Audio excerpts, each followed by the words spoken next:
الرحيمة تدوي كل من أمراض السكينة ألا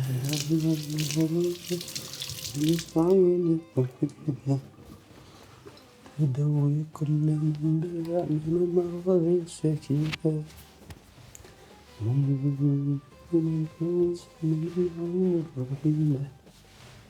تدوي كل من أمراض السكينة. Naam, assalamu alaikum warahmatullahi wabarakatuh. Ahlan wa sahlan wa marhaba mpenzi mtazamaji, karibu sana katika kipindi chetu cha ladha ya Ramadhan ukiwa nami Ahmed Omar kutoka Medidishes. Naam, mpenzi mtazamaji, kwa leo tutaweza kuwatayarishia stir fried chicken rice. Ni chakula ambacho kiko na aslia kwa upande ule wa China. Kwa kawaida kama siku hizi ukiangalia utapata kwamba stir fry inapikwa kutoka jamii tofauti tofauti, lakini aslia yake ni upande ule wa China. Pengine ukiangalia kwa upande mwingine kama upande wa India, upande wa Mexico pia bado wako na zile stir fry zao, but aslia ukiangalia ni upande wa China, ndio mahali ambapo ile stir fry iliweza kutoka na ambapo walikuwa wakitumia tangu jadi. Naam, kwa leo kama jinsi tulivyosema tutakuwa tunawatayarishia chicken stir fry with rice, yani yenye imechanganywa kabisa. Na bila kupoteza wakati, wacha twende moja kwa moja katika zile ingredients ambazo tutakuwa tunatumia kwa leo. Pengine kwanza kabisa tuko na zile carrot ambazo ziko grated. Alafu kuna ndimu, yani tuko na malimau ambayo tutatumia katika kuku wetu. Kuna dania kama kawaida unavyojua ninavyopenda kutumia. Kuna dania upande ya miti na kuna dania upande wa majani. Utaandamana nami ili uweze kujua miti inatumika wakati gani na majani yanatumika kwa wakati gani. Tuko na pilipili mbichi ambayo ni optional. Unaweza tumia pilipili na pia bado ukose kutumia pilipili. Alafu kwa upande wa spices tuko na paprika, kuna turmeric, kuna black pepper na tuko na chicken cube moja ambao tutatumia kuseason ile ule wali wetu ama ile mix utakapokuwa tunachanganya ile mchele. Kwa leo ni wali, sababu kama jinsi tulivyosema ni kwamba kuna mchele na wali. Mchele ni ule ambao haujaiva na wali ni ule ambao umeshaiva. Kuna kitunguu maji, alafu tuko na hoho aina tatu, yani pilipili bofu. Kuna zile pilipili bofu za kala ya manjano, kuna za kala ya red, na vile vile tuko na kala ya kijani. Na katika za kala ya kijani ukiangalia tuko na part mbili. Part ambao ya kwanza ni zile ambazo tumezidice, na kuna zile ambazo ziko julienne, yani zile ndefu, na zile ambazo tumezikata into cubes. Utaweza pia bado ukiandamana nami utaweza kujua ni gani inatumika kwa wakati gani. Tuko na kuku, na kama jinsi unavyoona yule kuku wetu tunaweza kumkata kwa yani kwa stripes kama unavyoona. Yani tumemtoa mifupa alafu tukaweza kumkata kwa urefu kiasi. Na ni muhimu wakati unapomkata unaangalia zile grains zako, yani katika yule kuku kimwangalia utapata kwamba kuna zile grains, yani zile lines za ile nyama ukiangalia utapata kuna lines. So una go along the grains so that yule kuku asiwe mwenye kumunyuka wakati utakapokuwa unampika. Vile vile tuko na mafuta ambayo tutatumia katika mapishi yetu. Alafu tuko na kitunguu saumu, tuko na dark soy sauce, kuna chumvi. Alafu kitu muhimu kabisa tuko na mchele, tuko na wali. Kama jinsi unavyoona ni wali ambao tumeshaupika ukaweza kuiva. Alafu baadaye tutakuwa ni wenye kuchanganyia. Kuna umuhimu kuweza kupika ule wali wako in advance ili uweze kupoa, ndio wakati utakapokuwa unachanganya na zile vitu, yani the other condiments ambazo ume stir fry, itaweza kushika vizuri katika ule wali wako. Lau kama utakuwa umeuchemsha saa hiyo ukiwa moto ukipika, hautaweza kushika zile spices na zile nini kwa vizuri wakati utakapokuwa unachanganya. Naam, bila kupoteza wakati tutaanza na kutayarisha yule kuku wetu, yani kumweka yale madawa kwa kiasi.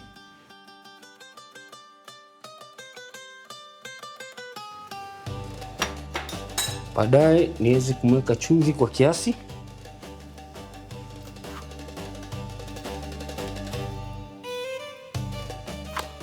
Baadaye niweze kuweka zile spices kwa kiasi pia. Nimeweka paprika, nitaweka manjano na niweke black pepper.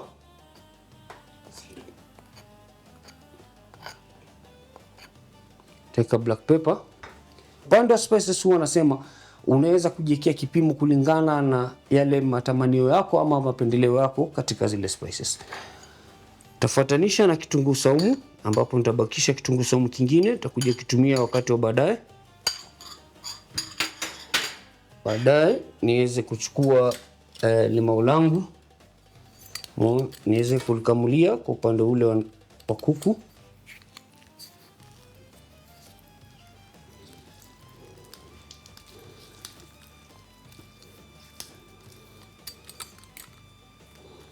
Nimeweka limau kwa kiasi. Tuweze kutumia kijiko kimoja kuchanganya yale madawa, yani zile spices na pamoja na chumvi, ili iweze kutembea kwa upande wote wa kuku. Na kama mnavyojua, saa zingine wanapenda tukiweka yule kuku madawa akaya shike zile spices. Kwa leo tutaweza kumweka direct, ndio tuweze kimbizana na muda wa kile kipindi chetu. Lau kama utakuwa umemweka yale madawa, umweke kando kidogo aweze kushika yale madawa, ni vizuri zaidi, ndio aweze kukolea yale madawa ili aweze kushika ile manili yako kwa vizuri zaidi.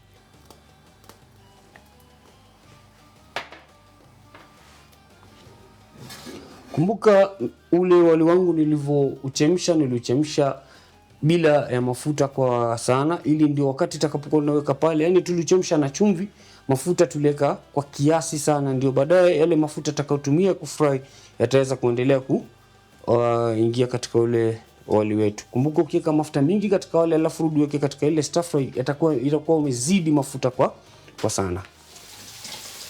Uweze kumchanganya. Alafu utakumbuka kupika kuku wako kwa moto wa medium ili aweze kuiva vizuri kabla tuanze kuweka zile viungo vingine. So ni vizuri ukiweza kumweka kwa moto wa katikati ndio aweze kuiva mpaka ndani. Tutampatia muda wa kama between dakika 3 to dakika 5, turudi tumwangalie ili asiwe mwenye kushika upande wa chini. Kumbuka wakati utakapokuwa unamkaranga yule kuku, upime kwamba asikauke kabla uanze kuweka zile viungo zingine, ndio wakati atakapokuwa anakauka aweze kususan sana kwa upande wa kitunguu, ili kitunguu kiive na yule kuku anapoendelea kukaangika. So kabla iwe ngumu, tutaweka kile kitunguu kiweze kukaramalize kiasi kabla tuweke viungo zingine.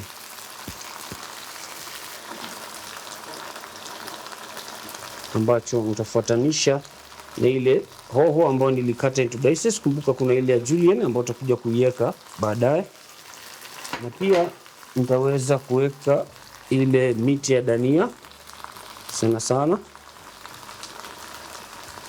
na pilipili yangu ambayo ni moja niliweka. Kumbuka tulisema pilipili ni optional.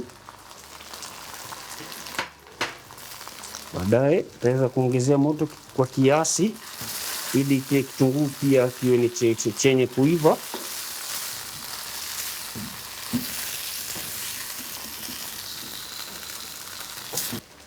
Kabla tuachilie kabisa, tutaweka kile kitunguu saumu kilichokuwa kimebaki kwanza.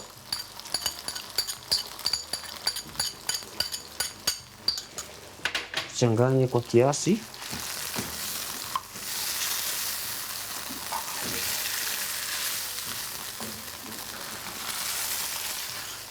Tuweza kuweka moto wa katikati to make sure yule kuku tumemspread evenly katika ile karai letu, yani ile pan yetu, na baadaye tuweze ku make sure moto unafika pande zote ndio aweze kuiva evenly. Pengine mtu anaweza taka kujua kwa nini ulitumia zile pilipili hoho ama pilipili bofu za kijani. Kuna zile ambazo tumezikata into julienne, yani julienne kwa urefu, na kuna zile ambazo tulikuwa tumezikata into dices, yani zile cubes ndogo ndogo. Hizi more fit nitazitumia wakati wa mwisho ukizikaanga kwa kidogo. Zikipata ile kaangika kwa dakika ya mwisho, yani huwa zina maintain ile harufu na ile crispiness, huwa ziko na utamu wake.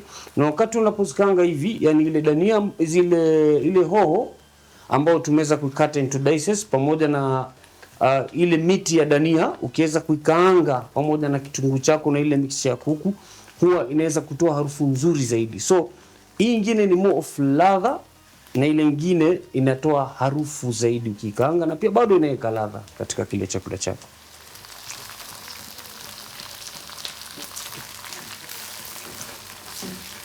Tupatie muda kidogo. Kumbuka tumeweka kwa moto wa medium low, yani medium lakini upande wa chini kabisa ndio aweze kuiva. Kumbuka ukimpika tu na moto wa juu kabisa atakuwa ni mwenye kupata coating na ndani hataweza kuiva. So ni vizuri ukiweza kumweka kwa moto wa medium low ili aweze kuiva kwa vizuri.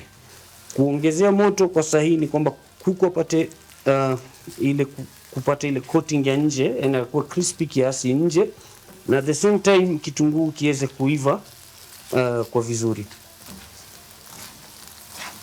Fikia hapo, hatutaki tumkaushe sana. Tutakuja tuweke zile hoho ambazo tuko tumezikata kwa julienne.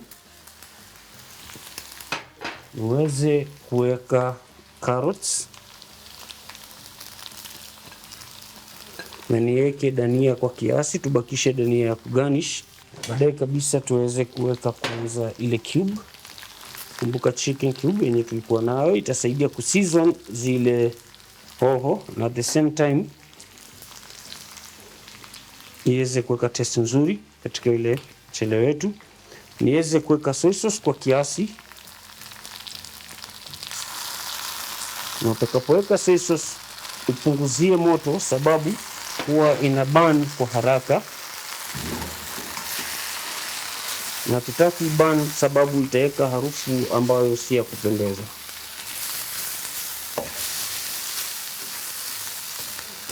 So nimeweza kusongeza kile kikaango changu kwa kando kiasi, nije kwa upande huu. Wakati nitakaporudisha ni kuchanganya ule mchele wangu. Niko tayari. Kumbuka tusema tusipati muda sana kwenye moto zile hoho za pili. So nitakuwa ni mwenye kufatanisha na ule mchele wangu ambao tulikuwa tumeshauchemsha in advance. So tutaweza kuchanganya kwa kiasi. Lengo la kuchanganya ni kwamba to make sure katika zile vitu ambazo tumetumia katika matayarisho leo ziwe ni zenye kutembea katika sehemu zote za ule wali wetu. Na unapokoroga, kumbuka kukoroga kwa kando ili usiwe ni mwenye kuvunja vunja ule mchele wako.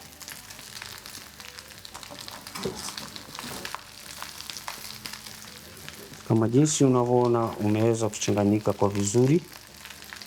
Vile viungo zote zimeweza kufika katika sehemu yote ya ule wali wetu.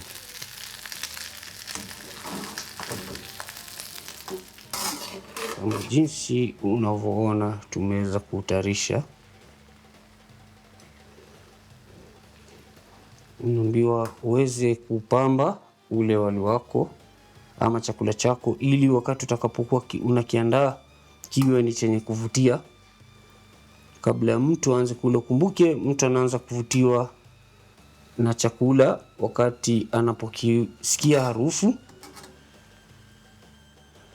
Naam, mpenzi mtazamaji, kama jinsi unavyoona chakula chetu cha leo, kwa vile tuko tumeshachemsha ule wali wetu in advance, unaona ni chakula ambacho ni rahisi kutayarisha na kinachukua muda mfupi, ambacho pengine kama ni mtu ambaye umefunga kwa wakati huu wa Ramadhan na unataka mabadiliko, unataka kubadilisha kile chakula chako. Pengine ulipika wali ukabaki jana, ule wali uko nao siku ya pili, unaweza kutayarisha kwa kama namna tulivyotayarisha leo. In fact it's preferable ule wali ambao unatumia katika ile stir fry yako iwe ni wali ambao umelala kutoka previous day. Huwa unaweza kushika zile spices na zile yani ile utamu kutoka katika ile kuku na the other condiments, unaweza kushika kwa vizuri zaidi. So mathalan umefunga, umepika wali, pengine ulibaki wakati wa iftari ama wakati wa daku, unaweza kutayarisha kwa sehemu inayofuatia, ili usiwe wenye kuwa na mazoea. Yani kuna kitu ambacho pengine ukila jana au ukila leo utasikia kimekuchokesha, so unaweza kutumia mbinu nyingine. Na mpenzi mtazamaji, shukran sana kwa kuwa nasi katika kipindi chetu cha leo. Usikose kutufuatilia katika vipindi vinavyofuata ili uweze kupata recipe aina tofauti tofauti. Wa hadha, assalamu alaikum wa rahmatullahi wa barakatuh.